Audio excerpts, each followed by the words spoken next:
Hello, everybody, and welcome back to another episode of Daffy's Roundtable. In today's episode, we're taking a trip straight to Madagascar so we could talk about Uroplatis. Okay, I'm kidding. We're not actually going to Madagascar, but we are talking about Uroplatis, all kinds of Uroplatis. We're going to discuss the husbandry of 3 different species. We're going to discuss our guests of today's experiences keeping them, working with them at home, how he sets them up, all the process, and all things you need to know about Uroplatis. My guest for today is Sydney of Tree Critters, a fascinating human being working with a fascinating species, and he has so much knowledge and experience on them. So I am super excited for you all to watch this episode. There's generally not much information on Uroplatis online, but in Sydney's head, there is a lot of information that is going to be very useful for any of you that are keeping or hoping to keep Uroplatis. But before we get into that, allow me to thank Exoterra for sponsoring this podcast and making this episode possible. Exoterra makes quality products for our pet reptiles to make them feel at home. And one more thing before we get into the episode, just a little bit of housekeeping. If you are listening to this on Spotify or Apple Podcasts or any of the other podcast streaming platforms, please make sure to follow the podcast, subscribe, give us a review, do all the things. It helps us out very much. And if you are listening on YouTube, make sure to subscribe to the channel. I very much appreciate it. Okay, enough rambling. Let's start talking Uroplatis. Everybody, please help me welcome Sydney of Tree Critters. Sydney, hello. Hey, how are you, man? I'm doing great. Thank you very much for coming on. I'm super excited about this episode. Excited to be here. Yeah, so we met in Calgary a couple of months ago now. And one of the first things I saw at the expo that I really want to talk to you about is the geckos you're breeding. But before we get into all of that, I know you're a Uroplatis enthusiast, fanatic, all of that. But how did you get started in the hobby? Did it start with Uroplatis, or did you? Yeah, tell us the tree critter story. How did you get started in the hobby? Yeah, so I've actually been doing tree critters since like the 2014-ish. Nice. It didn't start with Uroplatis. It started with Cresties, as I'm sure a lot of reptile people start with. So I probably did Cresties from 2014 to like 2022, and I just kind of focused on the high white and black stuff because I wasn't available. It still isn't, but then in 2022 I saw a couple actually Chameleons Canada Edgar. I got my first leaf tails from my first imports anyway. I got one captive male that I found from a local breeder in Ontario actually, and I was like, you know what? I've always loved these. I used to watch them when Dion still had the Satanics. So I was like, you know what? I've always wanted leaf tails and I have the means now to get them. So I got the one Sakura and I got him. And probably a couple months after that, I was like, you know what? I'm going to breed these things because one, you don't see too many captives. And just as much as like, I think the wild costs are cheaper, I would like to not see them as much because there's kind of a whole different ball game. You got to quarantine them. You got to hydrate them. They always come in dehydrated, especially during Madagascar winter. So their seasons flip with ours. So if they come in, they're like on death's door dehydrated. So it takes like 2 weeks to get them hydrated. And I was like, you know what? I'm going to try to do my part in eliminating the wild caught market as much as I can. And captives are better anyway because they don't have parasites, they don't have the issues that wild caughts come in. And even though once they're established, the wild caughts do totally fine, it's like not. I see a lot of people who get them, the wild caughts, because they're cheaper, but then unfortunately they don't make it because they're not sure how to properly acclimate them to, especially our environments, our climates. Being in an enclosure is a lot different than being in a Madagascar rainforest, right? So that's kind of what I got. And then after that, my good friend in Edmonton, she was doing Uroplatis for a long time, but then she had to get rid of them. So she was selling 4 Satanics. So I jumped at that opportunity and kind of went from there because Satanics were always a dream species to get. And yeah, now here we are. That's awesome. And so here we are. Is just Uroplatis? Is that all you're keeping, or do you have kind of odds and ends of other things? And if it's just Uroplatis, how many of the species are you keeping? Yeah, so like as far as breeding, I'm definitely only focusing on Uroplatis now. I think it's better to focus if you're passionate about something. Just focus on that. Don't I don't think there's a need for you to focus on 7, 8, 10 different genus of whatever, right? So for me, I'll stick with Uroplatis for now. There's so much diversity and variety, even in the same species, that there's everything you could ever want, honestly. I have some other stuff. Got a corn snake, got some cresties left over from my breeding stock that I'll sell when they get big enough. But as far as breeding, I think my future plans are going to stick with Uroplatis exclusively.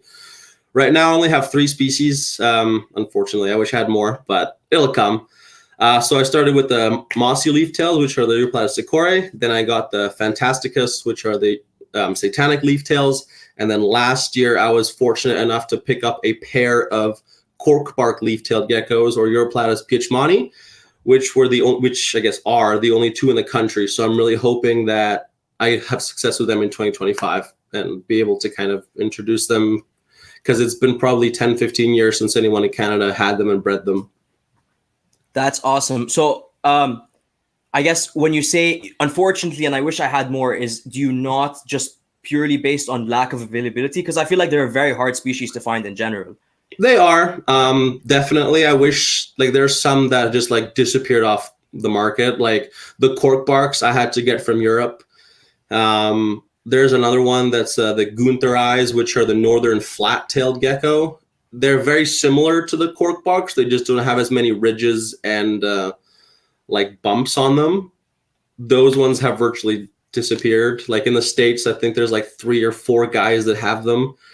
And in Europe, it's a bit more, but still nothing. And it doesn't help that they're CITES too. So you can't just be like, oh, I want that from Germany and get it here. You got to go through the whole CITES issue and whatnot. Uroplatis LOLD, which is a 3rd species of that kind of cork mimic group. There's one guy in PEI, I think he is, Neil Meister. He has those. And he's like the OG Uroplatis guy in Canada. He's been doing this forever. But other than him, that's all that there is for LOLD. And then in the States, there's maybe 3 or 4 guys breeding them. But it's definitely not common yet. Another part of why I don't have more is I'm a full-time vet student, so I don't have unlimited time and space. Cool. Okay, you're a full-time vet student. You're breeding geckos. You work at Pisces Pet. Like, what's the life like? How do you have time to still go home and breed? And like, maybe give us a bit of how crazy is the schedule? It's definitely busy. I pretty much have been at school since when I didn't take a year off out of high school. So I pretty much went from grade 1 to grade 12, and then I jumped right into my undergraduate. So then I did 4 years of undergraduate where I did a kind of a ecology and genetics degree. So I have 4 years in that, now 4 years of vet school. So it's a lot, but gotta do what you gotta do when you're passionate about something. And I've always wanted to work with animals. So that's what I gotta do. But as far as the leaf tails go, it's kind of nice because their breeding season is kind of in the spring to summer-ish. And my busiest schedule is usually like fall and then winter up until around May. So I usually start breeding in April, give or take, March, April, and then I kind of go through July, August. So it kind of matches nicely that their seasons, even though the captive ones don't know, like the seasons, I still try to mimic the Madagascar seasons as best I can, just because I do have wild-caught animals. And I do feel like they breed in the rainy season in Madagascar. So I do feel like if I increase misting in that spring, then the breeding tends to be a lot better. This year, for whatever reason, kind of sucked. I talked to a couple breeders and they all said it was a pretty slow season. So maybe just how it is. But yeah, next year, hopefully it should be full force. But yeah, it's definitely a busy schedule for the past, especially undergraduate. University kind of was like, oh yeah, I actually have to start trying.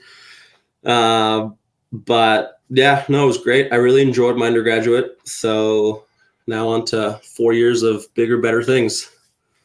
Yeah, good luck, man. That's awesome. And then, okay, so back to the Uroplatis. You're mentioning the seasons in Madagascar and all of that. I guess maybe let's take a step back. Are all Uroplatis species from Madagascar? Yeah, so the whole Uroplatis genus is native exclusively to Madagascar. They all have their geographical kind of areas where some kind of have a little strip along the coast, some are more in the heavily forested areas, and some are kind of in the middle. Some are like north, south, a little bit drier, a little bit more humid. I keep them all pretty much the same because that's what I've had the most luck with. And it's not like it varies a ton. It's just slightly drier, slightly more humid north and south and whatnot. But yeah, so they're all from Madagascar. It's kind of weird because considering how small Madagascar is, a lot of their areas, like geographic areas, actually overlap very little. So they actually are fairly constant in their own areas. And even though they do overlap, they do have their own areas that you'll find them most likely in. Yeah, in terms of sort of like these ones spend more time lower on the ground, these ones are higher up in the can, that kind of thing, right? Yeah, definitely. So like some like the Fantasticus, they're going to be kind of near the bottom to middle, give or take, in the kind of really thin branches and small leaf sections, which is why they're a very small species. They only get like 4 inches. While something like the Cork-bark leaf-tails, the Pitchmanis, they spend a lot more time up near the canopy, kind of stuck to the like tree bark basically, and just trying to disappear that way. And then the mossies are kind of in the middle, like on the thicker branches, as well as the tree stumps near the bottom. But yeah, fascinating. I think I'm probably gonna get hate for saying this sentence, but I feel like they're almost like the Madagascar version of the new Cal geckos. Does that make sense? You have the different all these geckos that kind of inhabit the same niche, but different areas in the same niche. Yeah, for sure. Yeah, maybe not. Don't hate me, people. But on that note, can they eat like Rapashi and Pentine and stuff like that, or are you strictly feeding them insects? No. So Uroplatis are exclusively insectivores. Cool. I've never tried. I never will try. I haven't found anything on them eating any fruit. Who knows? But as far as I know, they're exclusively insectivores. So crickets, roaches, the occasional, some like butterworms, like for the females. Snails are great. We're kind of annoying here in Canada that we can't get any really snails legally. But snails for breeding females are extremely beneficial for calcium uptake. And females definitely need the calcium during breeding season. Fascinating. Do they need to be live snails for you to feed for that, like for them to take them? Like, do they only take things if they're moving, or will they take like frozen cut up snails? Or do you? I don't know. For the most part, most people feed them live, as enrichment and all that good stuff. I'm sure if I have a couple captives that will take off the tongue, so I'm sure if I tried a snail with them, I'm sure they would take it. It's the wild caught ones are still like, I don't handle them too much. I leave them alone. They do their thing. Yeah. So they're still a little timid, which I'm fine with. It's not something that you really want to handle anyways, because they're so stressy. But I'm sure if I get one to tongue feed it and I give him a snail, I'm sure it'd take it, especially like a mossy. I have a big female who is a monster. That's awesome. So the common, I guess, theme or rumor or a myth about them in the hobby is that you just said it, they're very stressy and that they're very finicky. And I think that's one of the main reasons that most people can kind of stay away from them if they even see them. What's your opinion on that? Is it true, or are people just keeping them wrong, or are people missing something and that's why they're stressing out more easily? What's your opinion on that statement? So I think it's a mixture of things. So number one, I think the wild caught ones, 100%, they are incredibly, like, they stress out super, super easy. I know a couple of my friends that got wild caughts, and those things, they stressed so hard. And when they stress, they don't eat. Their colors are all funky, right? Especially something like a Fantasticus. I think those are the most notorious for stressing out. I had one female that came in, and unfortunately, when I got her, she was almost at the point of kind of no return. I don't think it was anyone's fault. I just think she didn't ship well. I tried to, give her calcium, but that just adds to the stress. So it's not like something I would recommend everyone doing. I had another one that came in the same way. That one, I very carefully, I had like a syringe, and I syringe fed her calcium for a week, 4 times a day, and she pulled through. So if you're very, very gentle with them, I think it's not, at least for the captives, it's not quite as true that they stress. They still stress more than, new cows, which I think is what too many people compare them to, which is my other point to this, is that most people want a gecko and they're like, oh, I want to take it out. Uroplatis, it's not something that I recommend you really take out. One, they jump and they're incredibly accurate, like not like a cresty that'll just flail itself into thin air. If these things lock onto something, they don't miss. Another thing is people, on the internet a lot, you see especially the Henkeli's. The Henkeli's are a genus that gets slightly smaller than the giants, but not by a lot. They have these really like pretty like threat poses where they have like speckles and yellows and black dots all over them. And people are like, oh my God, I want it to do that. And I'm like, I've seen that picture. I know exactly what you're talking about. Yeah. I've seen that picture. And it's like, no, you don't, because you're just pissing him off and then stressing him out. And it's like, not something that I tend to do. So for me, as far as stress goes, I've had great success with being very, very gentle. Like at some points I have had to, if the humidity is not like spot on with these guys, they have issues, whether that's shedding or whatever. And one time when I just kind of got in early in my days, I had to assist shed a baby Fantasticus, and they're like that big. So I think it took me an hour of having my surgery loops on my eyes with tweezers and whatnot, trying to pull him off. And he didn't stress. He was a captive, so it was a bit more resilient, but it's not something that I want to do because I think it stressed me out as much. So like wild caughts definitely stress out incredibly easy and a lot. It does also vary with species. So the mossy leaftails, the wild caughts for me, I've never had any issues. They just kind of do their thing, and I don't touch them, so they don't stress out. The Fantasticus, I've definitely had female stress, especially during breeding season. But that's kind of, I think, in my opinion, the biggest thing is that people want to handle them like a crested gecko or gargoyle, lychee, chewy, whatever. And it's just not a genus that you really want to do that with, in my opinion. Just set them up, fully bioactive, make it look pretty, and watch them. Yeah, that makes sense. I've always felt like, like as you're saying, they're kind of a look, no touch animal. I've never kept them or worked with them, but it's just from what I heard about them and all of that, it makes sense. So maybe let's talk about, you mentioned their humidity, you mentioned setting up a nice vivarium and kind of leaving them be. So maybe let's talk about that.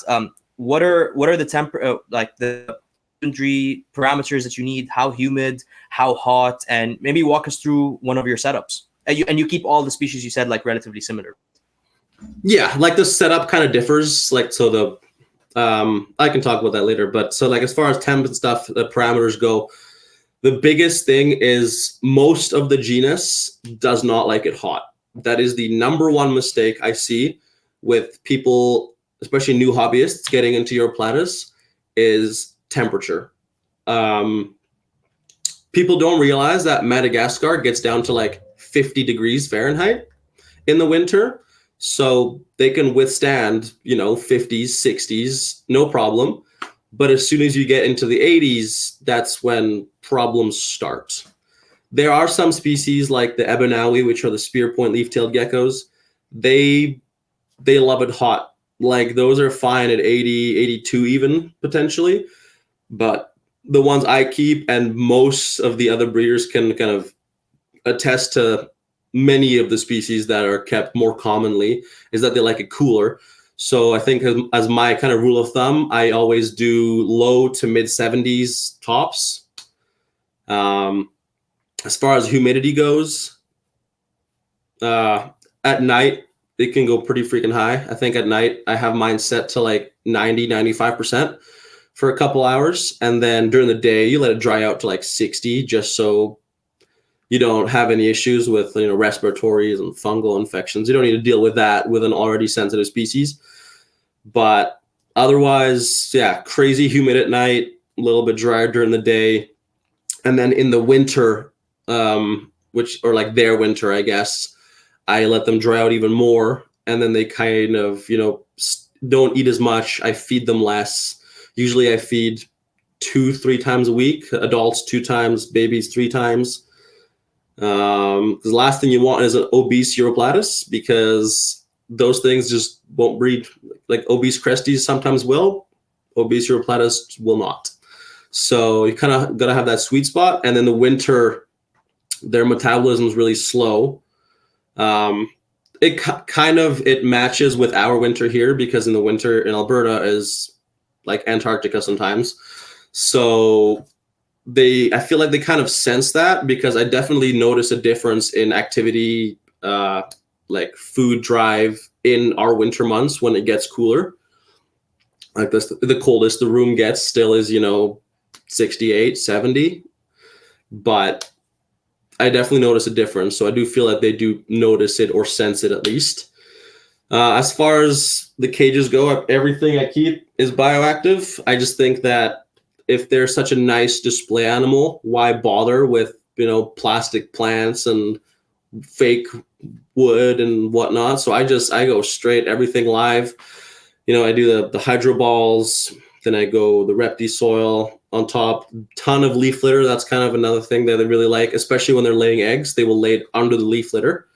So I have a pretty thick layer of leaf litter that the isopods always destroy. Under the leaf litter, or like in the soil, like so they don't bury them in the soil, they just drop the eggs under the leaf litter? Yeah, so usually it's so I have soil and then a layer of leaf litter. 99% of the time I would say they're under the leaf litter, kind of half buried in the soil. So that's kind of another thing that's really important for the females, because they won't lay unless they find a good spot. So I know some people put a little cork hut just along the bed, like along the ground, and they'll lay underneath it. I do the leaf litter. I like the look of it. The isopods destroy it, so extra nutrients for the plants. And then depending on the species, I do keep them slightly differently. So like the mossies or the Sakura, I usually do vertical setups. So I guess they're all vertical enclosures, but what I mean is I take like a birch branches, like fairly thick birch branches, and I drill them into the screen of the exoteras, kind of like that. And then I just, you know, plant some heavier duty plants. So that's like a zebra plant, Dieffenbachia, just something that can handle their weight, because they're a larger species. They're not as big as the giants or the Henkelis, but an adult mossy will still get, you know, 6-7 inches, give or take. So that's kind of how I do them. The Fantasticus are kind of down there. So they just get they're a lot smaller, so they get the smaller enclosures, but exactly the same setup. Although for them, I just do like a single Ficus benjamina plant. I think the Ficus is the perfect plant for them. The leaves are about the same size as their tail, a little bit bigger. The branches are super thin and it gets super branchy, which is kind of where they are in the wild anyways. So kind of had success with that. And then with the Cork-barks, I pretty much do straight cork. It is not cheap. I wish cork was cheap, but I wish cork was cheap too. But it looks a lot better if their setup is just, you know, straight cork. Oh, but you do still plant it? Yeah, there's still plants in there, but all the wood, like I use the cork plate for the back, and then cork branches, cork flats just mixed in everywhere. Awesome. And I've Yeah, recently started using. I've recently started using that plant. It's actually native to New Caledonia. I recognized it. Yeah, I don't remember the name of Yeah. it, but I've tried to use it before and never had success with it. Oh, really? Yeah. I Yeah. find that they love high humidity. It's a false Aurelia, so it really tends to do great in the Euro enclosure, especially those ones. So I've just been using them for my Cork-barks because they climb through the leaves, but most of the time I find them on the underside of the cork branches or plastered up on the wall between the ridges. Right. Not actually destroying or like sitting on the plants to destroy them enough. No, yeah, and they're fairly. Even though the leaves are pretty small, it is a tree. So if it keeps growing, I think the biggest one I've seen was about 7 feet tall. Wow. So I do trim it, but the main stem, does get quite thick. So I think it's a perfect plant. It's one of my favorites. That's awesome. Yeah, I never had success with that one, but the ficus bend I've used a lot more. I mean, it's such a good plant. Like you said, it creates the cover. It has the branches. It does all of that. So I use it with my baby emerald trees, my baby mountain dragon, stuff like that. It's Yeah, awesome. for sure. But also while we're on this topic, allow me to compliment your tanks because they're all beautiful. And I'll quickly put a caveat there. I hadn't seen any of your tanks before this, but I did tour Pisces Pet when I was in Calgary, and a bunch of the coral tanks were up and scaped by you as well, I believe. And beautiful work. You definitely have an eye for that kind of thing. I cannot scape. So I got it where it is due. But that's awesome. Okay, so on top of the rack behind you, I'm seeing slightly smaller enclosures. I think those are like the grow outs. So those are so those are kind of my fresh newborn baby, not newborn, but way younger. So I used to use, a lot of people I know, they use like the 16 ounce, the tall deli cups that you buy your fruit flies in usually. Yes. I just found that they looked gross. I have all the nice Exoterras, so I'm like, I'm not using freaking deli cups. Right. So I started buying these little acrylics. They're like 4x4 by 8 inches. Cool. And I love them. The Satanics, they hatch when that's kind of what the main purpose is, the Satanics. I do have some Mossies, but they don't last in there as long. The Satanics, though, hatch and they're like an inch long, like 0.15 grams when they hatch. So it's perfect. And it lasts a couple months. And usually by that time they either sell or then I upgrade them to 12 by 18. And kind of an interesting thing with Uroplatis, they, for the most part, they are capable of being very communal. Most geckos, you think that they're kind of solitary, but Uroplatis males are actually very peaceful towards one another. So I keep, during the winter when I separate my pairs, I keep my 2 males together and then 2 females together. And I've never had any fights, any arguments, any nip toes, nip tails. And then one of my exos, I kind of did a little experiment this past year. I put in six babies because I read that they can be fairly communal. And same thing, 0 issues thus far. Definitely not something I recommend doing unless you're like watching them every single day. But at this point, I think 4 months in of trying it, and as long as I feed them enough, they all have their boundaries. And the worst I've seen is the little Uroplatis tail waggle, where they kind of step up on their toes like a cat and then like just wave their tail. That's the worst I've seen. Yeah, that's fascinating. Let's touch on your breeding process for a little bit. So that's super interesting. You separate the males and the females for like what months, and then are you okay? Let's take a step back again. Are you heating those tanks, or are you just letting it be room temperature? Because you said they prefer the cold rather than the heat. So I assume you're not heated; it's running room temperature. So then what do you do for winter? You're putting them out, you're separating them, you're letting them cool down, and then when are you repairing them? Maybe walk us through the process. Yeah. So just to touch on, I don't keep any heat per enclosure. I just find that either it gets too hot or it doesn't get hot enough. So I just think there's not really a point. And based on where they are, it's not like they kind of go out into the open to bask. If the sunlight hits a branch that they're on, yeah, they'll warm up, right? But especially with like the Fantasticus, them being in like the kind of more dense, thin branched, leafy areas near the understory, that I feel like the heat basking is not as important as the UV basking. One other thing, yeah, UV is extremely important with these guys, just based on the calcium deficiencies. Not really the calcium deficiencies, but it helps them metabolize the calcium. So kind of, make sure that you're not just dumping calcium and then it just gets stored and not used. Because that's another thing. That's one thing I see is just people with the females have gigantic calcium sacs. And I'm like, that's not going to breed because she doesn't have the calcium she's using, or she's using it and still has too much, which is a big red flag, or she's just storing it and not using it because she doesn't have the right UV.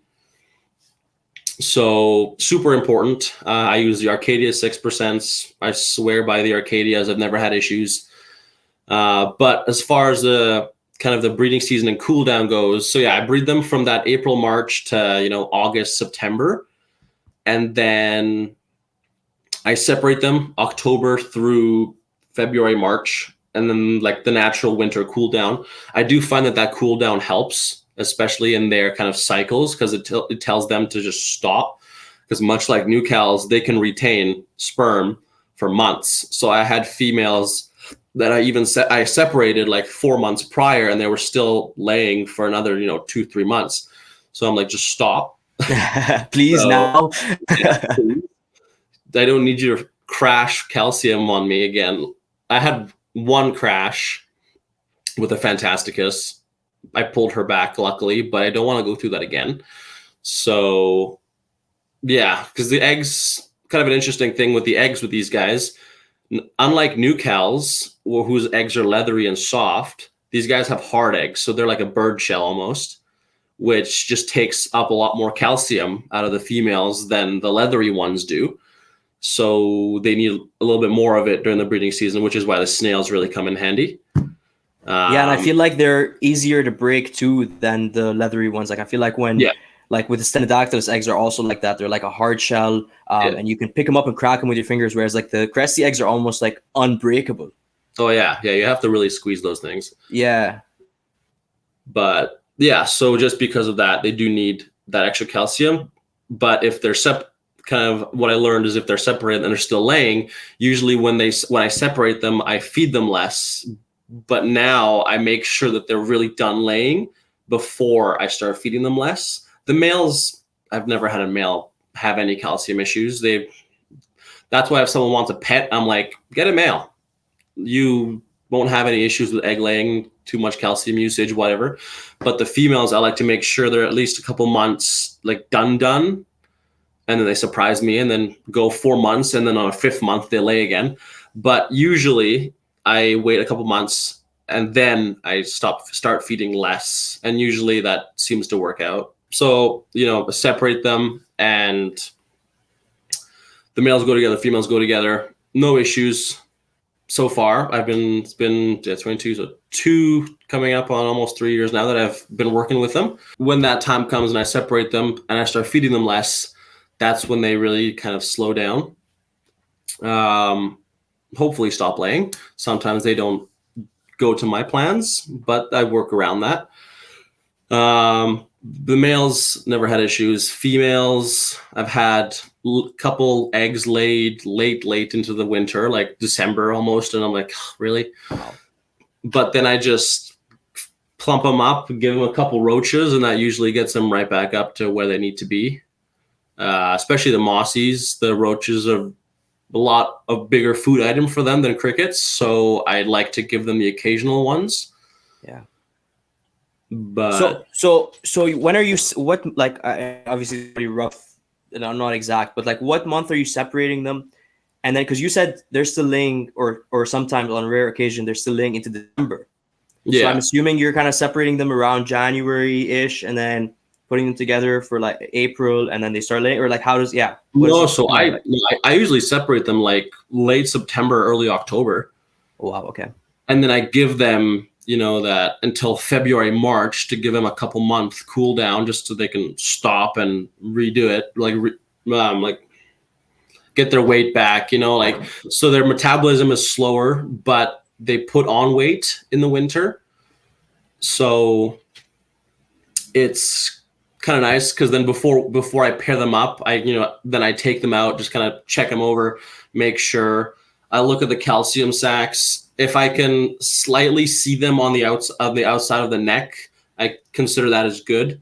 If they're too bulbous, then I don't feed for a bit and I don't feed calcium for a bit longer, and then kind of let them go down, let them use it, and then I'll pair them, because I found that if they have the big calcium sacs, they also won't lay or they won't make properly calcified eggs, which kind of goes back to that point about those some of those Fantasticus or Abanawi that I see with the gigantic bulbous calcium sacs.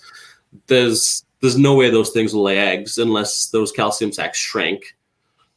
So like it's, I'm sure they can sometimes, but for the vast majority of times when I have people message me like, hey, my female hasn't laid and if she's been paired for 3-4 months, I'm like, and I see that, it's like, yeah, well, that's why. So don't stop feeding calcium for a bit. Make sure your UV output's still good, just because you do have to change it. Some people don't know that, but I try to, be. I realize that there's a lot of information on Google that doesn't line up with each other. So I try to kind of be understanding to that when someone asks me like, oh, am I doing this wrong? Even though I feel like you should look at multiple sources before you get an animal. I'm like, you know what? Google's not the best place to go in my opinion nowadays. So it's like, I kind of understand it. So I do my best to help out, but that's definitely with the calcium, super common thing that I see. Yeah, that's fascinating. And I also will agree with you on that.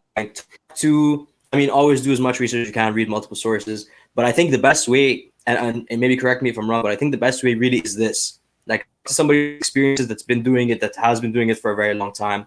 Obviously, there's books and papers written on that kind of stuff, but I feel like those are not as accessible to everybody. Whereas just reaching out to someone and being like, hey, you have satanic leaf scale geckos, I just got a pair, what do I do, is probably the best way to kind of get that information from a reliable, experienced source. Mm-hmm. Yeah, for sure, I agree.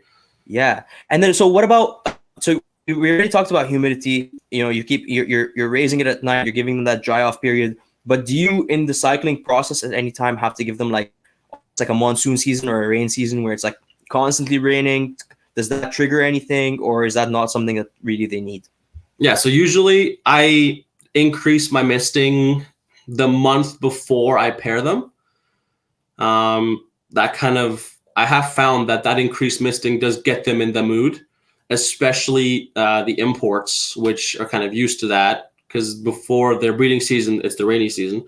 So I do that, and I have found that it does increase or like benefit me as a breeder, that it does give me good eggs. Not to the point where it's constantly raining. I'll just, normally I do 3 mistings a day. The one at night being 40 seconds, the one in the morning being, 25, and then like a 10-15 second one during the day, just to kind of help that numbers a little bit. Yeah, like, because in Alberta our humidity is non-existent. So I used to have the hydrometer Mist King, like a timer. You can get one with a hydrometer where like if it drops below a specific humidity, it starts spraying. Yeah. I got rid of that very quickly because our humidity here, the thing was going off like every 30 seconds, because in 30 seconds the humidity dropped right back down to 50, because the water fell towards the ground, and then our relative humidity is like 10 in Alberta, I swear. I know, I felt it. Yeah. But so that's interesting. Even when it was inside the tank, it was still doing that? Oh, yeah. Interesting. Yeah, like even like the house, the rooms, we have no humidity here. So I got the normal timer, the cycle timer, and that's what I've been using ever since. And Yeah, cool. How many, like, what's your average? And I assume it's differs between the three species. But what's your average, like clutch size per, or I guess it's maybe 2 eggs per month, something like that. But how many babies are you getting a season roughly? So my first season for Fantasticus was insane. I had a female. She laid like clockwork every 28 days, 2 eggs for like 8 months. Wasn't really my choice. I tried to cool her down. I even separated her and she just kept laying. Wow. So I just had to make sure she just kept getting the calcium she needed, and eventually she stopped. But that was a crazy year. So that was like, 16 clutches. No, 16 eggs from her. Right. And then I had another female who laid, 8 clutches, give or take. Some lay more than others. It depends on the female. For sure. I think my first season of Fantasticus, I think I had like 20 something babies. So it was a really, really productive season. Mossies, same thing. Mossies are super productive, almost to the point where I pair them up later in the season just to make sure I don't have leftover stock from last year. But yeah, same thing, every 30 days or so, two eggs. What was the one you had what were the babies you had at the Calgary Expo? Those are Mossies. Those are the Sequoias. So those are this year's babies. Yeah. And that was like a relatively decent sized gecko, the one I saw at least. Yeah, so that one was early this year. So I think that was or late last year, like December, January, in that range. Wow, okay. So they do grow fairly fast then. They grow quick. Especially when they're fully insectivores, like Cresties grow painstakingly slow because most people feed them just the Pangea or whatever, Rapashi.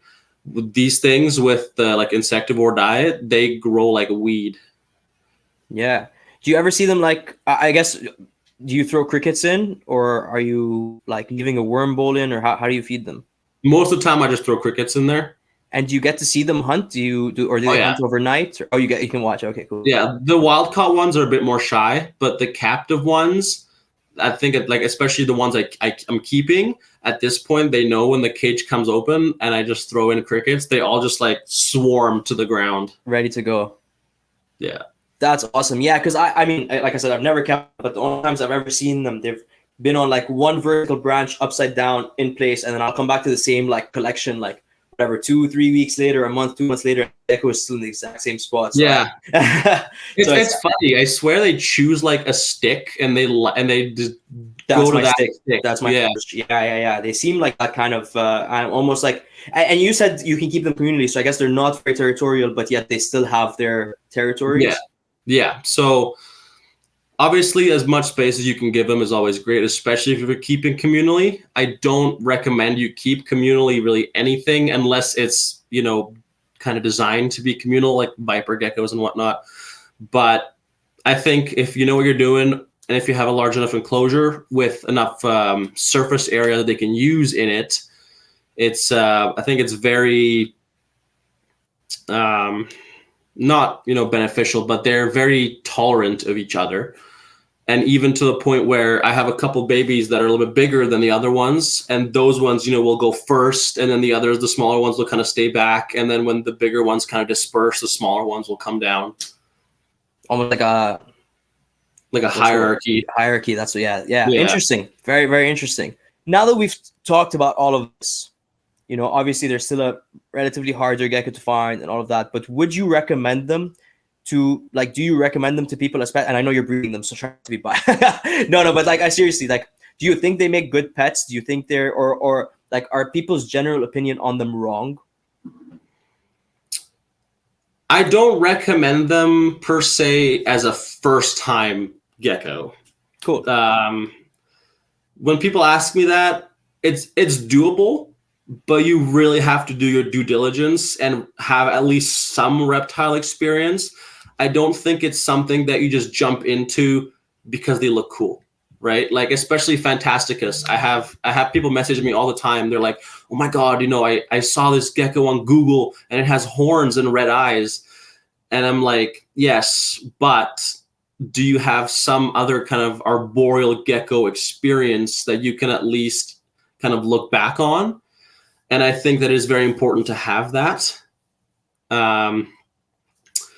Something like the mossy leaf-tailed gecko, sure, it's completely doable to do as maybe not a first gecko, but early on in your reptile kind of keeping, as long as you did that, that due diligence, went on like proper scientific articles or like accredited author books. There's one book by Dr. Gehring in Germany. It's considered the Uroplatis Bible. It's I have been looking for ages and I can't find it because I have to get it from Germany because it's like not here, unfortunately. I will they have find CITES on the book too. I hope not. But yeah, no, there's just, and it's not a cheap book either. I don't really care about that. I just want it. But it's one of those things that I don't think anyone in Canada really carries it. I think Dion actually has one, and I was like, damn it, when he got his. So I'll definitely get it. But yeah, it's one of those things. I would definitely, if you are looking to get one, I would definitely message, me and any other people that work with Uroplatis. There's not a lot of us in Canada, but if you messaged, somebody in the States, I'm sure they'd be happy to help as well. Definitely get captive. I cannot captive. I cannot stress that enough, that if you're looking for a first one, don't get a wild caught one, just because the potential for the parasites, the dehydration, all that stuff that comes with the wild caughts. And that's not necessarily anybody's fault. It's just, they collect them, they put them in a box, and they ship them over. So stuff happens, but Absolutely. captives definitely the way to go. I have seldom lost a captive animal past that, month. Once they thrive for that month or two, like they're super hardy. I don't sell them that small. I usually sell them, 6 months plus or so. Once they're fully established. Yeah, fully established, fully eating.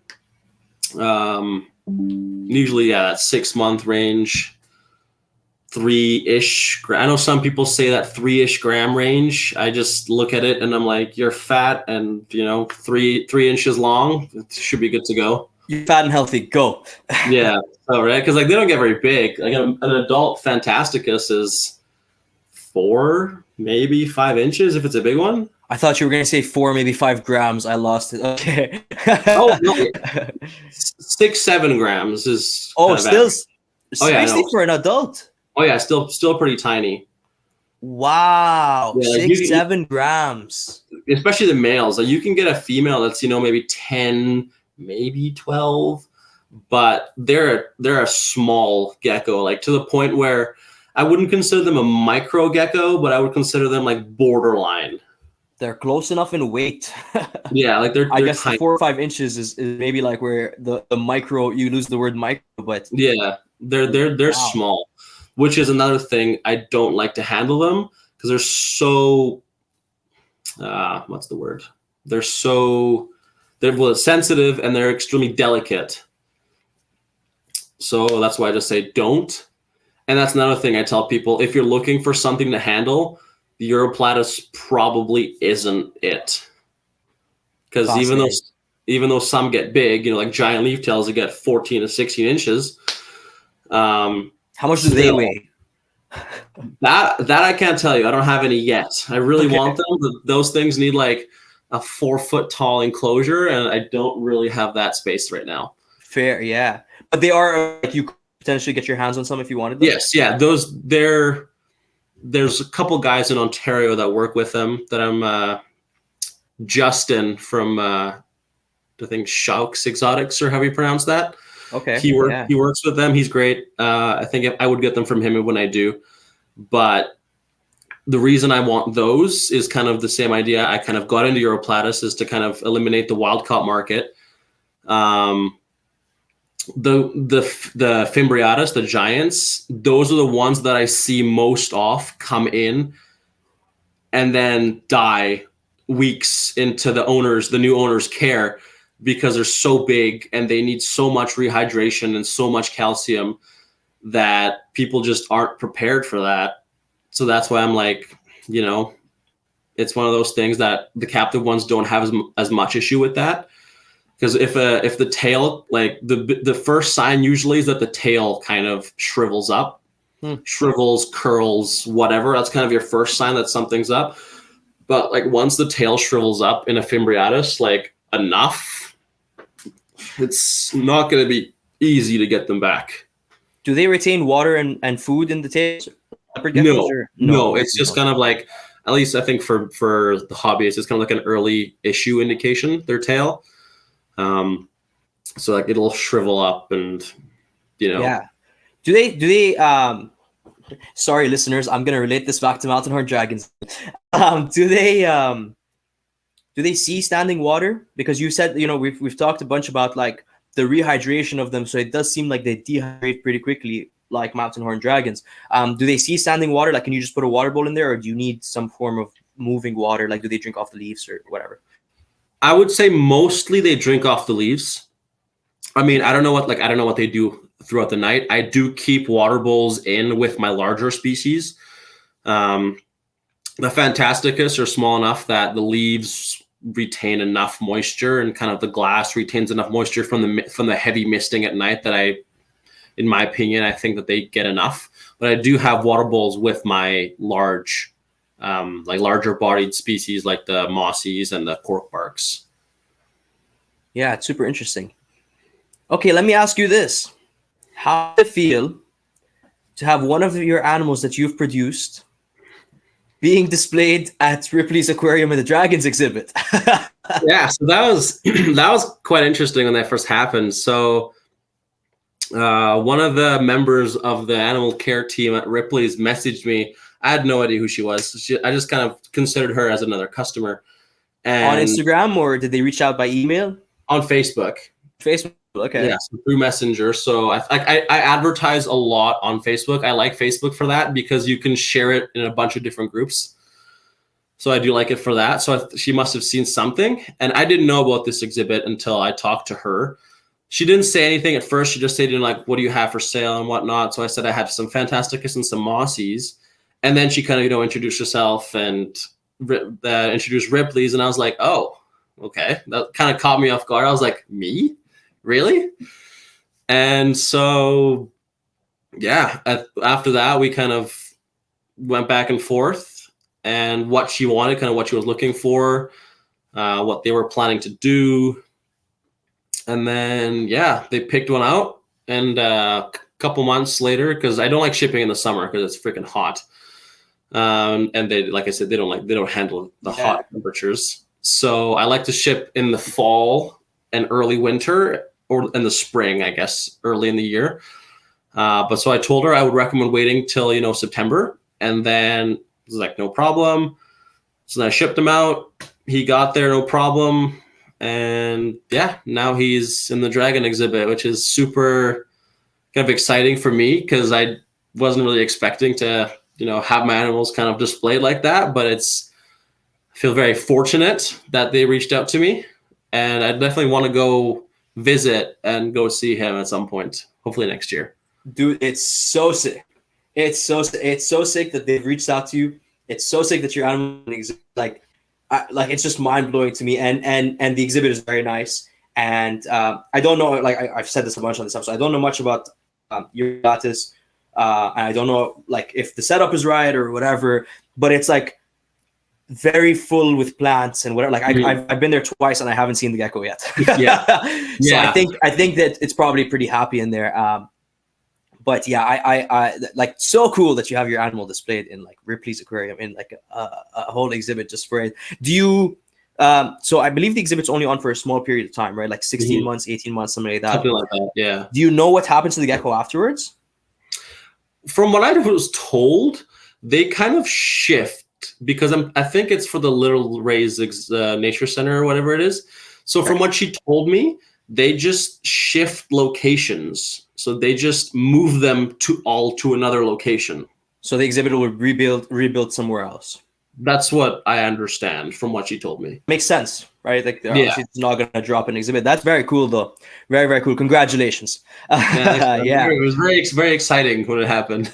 Yeah, and which one was it? Which species was it that they took? It was a Fantasticus. They were looking at the mossy leaf tails, but then they decided that with that dragon kind of theme, that the little horns above their eyes kind of matched that look. And fair enough, I agree with that. So yeah, no, it's cool. It's a very cool exhibit as well. They have some things set up on the side, like there's like a glass case with all the Game of Thrones books, and just like anything that had anything to do with dragons is kind of there. It's a very, very cool addition to Ripley's for sure. But anyway, okay, so I just wanted to congratulate you and find out how that feels, because that is so awesome.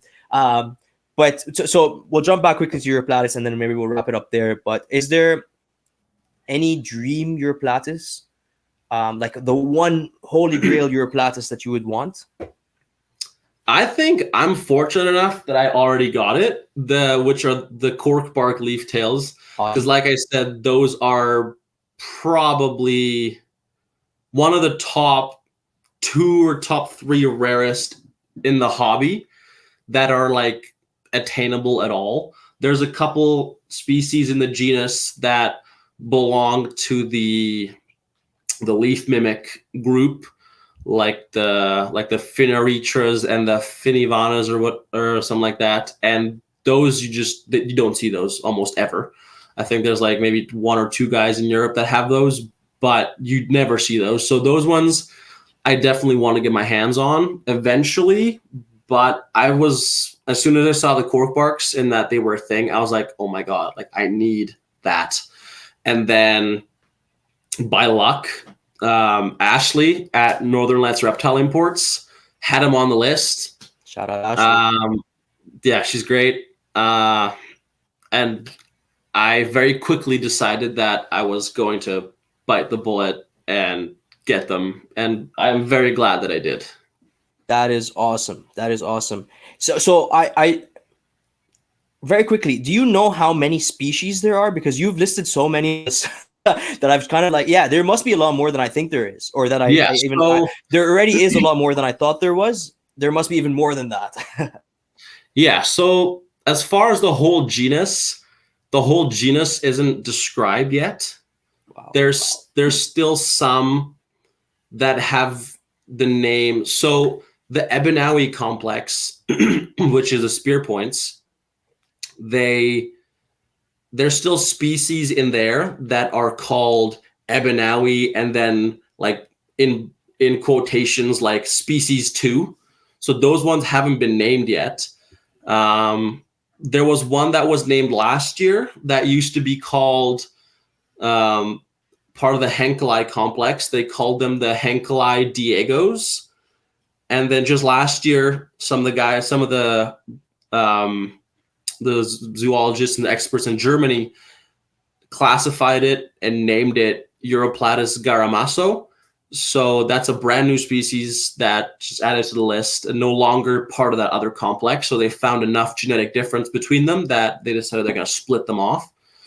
So I'm pretty sure there's around 15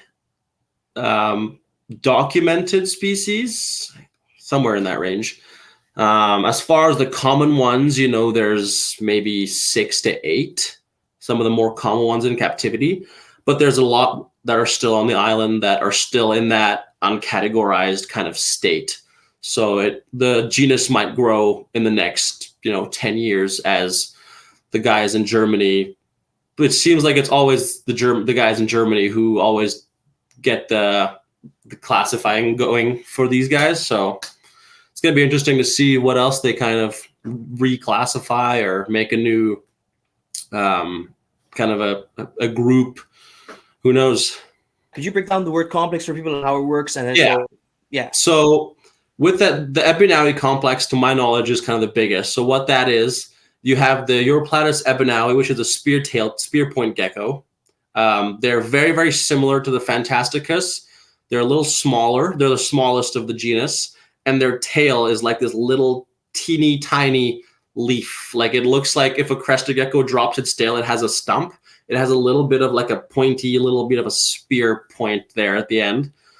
And then in that complex, the complex being just kind of a group that looks very similar to one another, there's the fieras, which are extremely similar. They have a slightly smaller, thinner tail. Then there's the Phenaretras, the Finivanas, and then there's a bunch of other ones that I cannot remember now. But there's a bunch that look extremely similar and make it fairly difficult to tell them apart unless you know what you're looking at. So that kind of adds to that complexity within the genus because there's so many look-alike, like the mossies, the giant leaf tails, the Henkel eyes, and the new classified, the Garamasso. The Henkel eye and the Garamasso are so similar that until now, they were just reclassified. And it was the same thing with Uroplatis Okake and Uroplatis semeti. They used to be under the same branch. So it was either, so I think it was just the Uroplatis Okake was just the initial one years ago. And then they noticed that the mucal membrane tends to differ between them, which is the interior lining of the mouth. I believe the semetis have a black lining generally, and the Okake have a pink lining. There are exceptions. I have heard of Okake with black mouths, so that just kind of adds to that'll be fun to find that one out. But now they're two separate species, even though when you look at them, there is very little difference unless you have more of a trained eye to kind of tell the difference between them. That's awesome. The awesome explanation. And they do DNA testing on it as well, and kind of seeing the differences and how similar the all that is as well, right? Yeah, they do. There's a couple, like most notably, there's Dr. Philip Sebastian Gehring, who wrote the Uroplatis Bible. There's a couple other guys. There's Dr. Mark Schertz, I think. I'm sorry if I mispronounced his name, but I saw a paper a couple months ago of like a phylogenetic tree, and that thing was just like mental. Like there was just so many branches and different things and technically unclassified things that they think fit into one complex, but maybe not. So who knows what the future of phylogenetics and genetics in the Uroplatis genus holds. That is fascinating. Fascinating.